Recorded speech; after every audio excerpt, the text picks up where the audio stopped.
All right, so today we're going to review factoring quadratic trinomials where the value of a is equal to 1, okay? And that process is going to bring us into we're reviewing this because one of the next sections we're going into requires you to remember factoring. So recall this ax squared plus bx plus c is quadratic form, okay? Now, the method that I use is called the product sum method, okay? And the product is the a value times the c value, and the b value is the sum. So let me give you an example so this makes a little bit more sense here. If I say to factor x squared plus 8x plus 7, okay? The first thing I want to do is say, well, what is my product?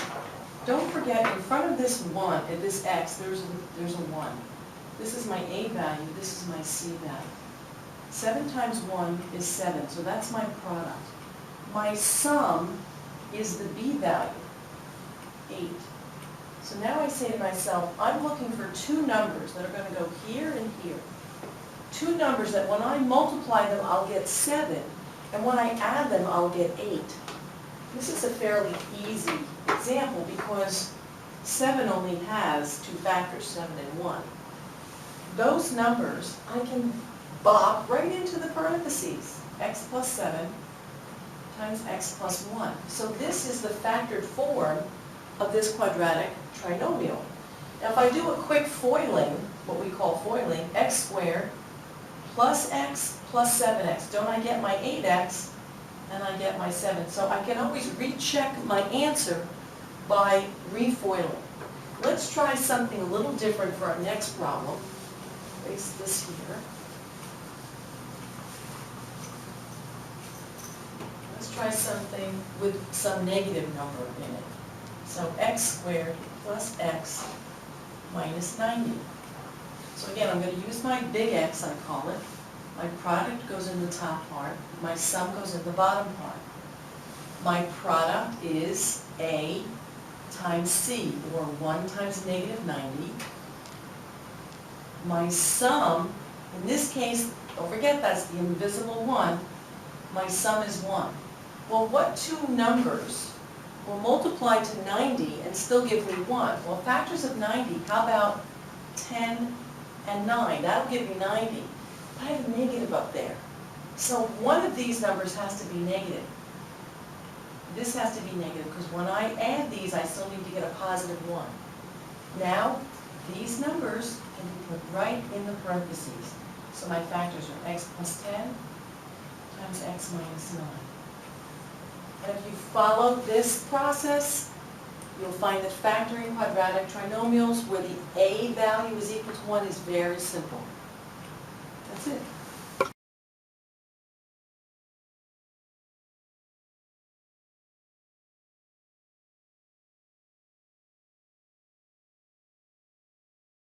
So, in our previous lesson, we reviewed factoring quadratic trinomials where the a value was equal to 1. Now we're going to do those that are a little juicier, okay? Ones where the a value is going to be greater than 1. And that's going to change our process just a little bit. So let's look at an example. Example 1. 2x squared plus 11x plus 15. I'm still going to use the same big X, product and sum, and my product is still going to be my a value times my c value. But you'll notice that now I have something larger than 1 in front of the x squared term. My sum is still going to be the b value. So I'm looking for factors of 30 that will add to 11. Two numbers that will multiply to 30 and add to 11. 6 and 5. But now in our previous lesson, I was able to take those numbers and put them right into the parentheses. Now what I have to do is break up this middle term. And I'm going to rewrite my quadratic trinomial into a polynomial of 4 terms. So 2x squared plus 6x plus 5x plus 15. So notice how these two numbers now have this x attached. And if you look here, 6x plus 5x brings me back to 11x. So all I've done is taken that trinomial and broken it apart. Now, I can take two terms at a time and factor out. So we look here and say, well, what's the greatest common factor between 2x squared and 6x? They both have a 2x. Well, what's left? X plus 3. If I multiply this back, I go back to where I came from. What is the common factor with 5x and 15? That's right, it's 5. X plus 3. Now the nice part of the factoring this way is that this parentheses and this parentheses are going to be the same. So that takes half the work away. Now how do I write my final answer? I circle what's not in parentheses and I'm going to put it in parentheses. Then see these guys, how they're doubled? Bring down one of them. This, therefore, the final factoring of this quadratic trinomial is 2x plus 5 times x plus 3. You want to check your answer? You do your foiling to check your answer, and you should go back to your original problem, and that's it.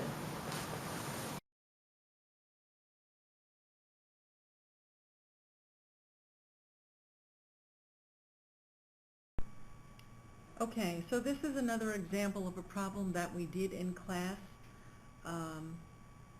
the juicier type of problem. And if you recall in class, we said to do this problem in terms of u and v is rather complicated, so we were going to take an easier method by letting the variable x equal 1 over u. We discussed that 2 over u is really like saying 2 times 1 over u, which makes it easy for us to write this part of this term of this equation as 2x. So we're going to go through and rewrite this system, labeled a and b, the two equations, in terms of x and y. So my equation a becomes 2x minus 3y equals negative 2, and equation b becomes 4x plus 3y equals negative 1. This system is easily solved using elimination. We get 6x is equal to negative 3. Dividing both sides by negative 3, we get x is equal to negative 3/6, which is really x equals negative 1/2. Now recall that x equals 1 over u.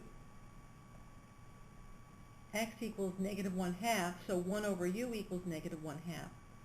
Solving for u, we get negative u is equal to 2, so u must be equal to negative 2. Now, you recall also that our final answer is written in the form of u comma v is equal to, and I'm going to put those two values in for u and v. Our u value is negative 2. Now this is a complicated process that we've gone through, and we've kind of simplified it. So what we really want to do now is I could take this u equals negative 2 and substitute it back into one of my equations. So I'm going to substitute this back into equation A. 2 over negative 2 minus 3 over v equals negative 2. This becomes negative 1 minus 3 over v equals negative 2. Add 1 to both sides. Negative 3 over v equals negative 1. And again, I'm cross-multiplying or simplifying. Negative v is equal to negative 3. Therefore, v is equal to positive 3. So our v value is 3. So the ordered pair uv is negative 2, 3. And that completes our problem.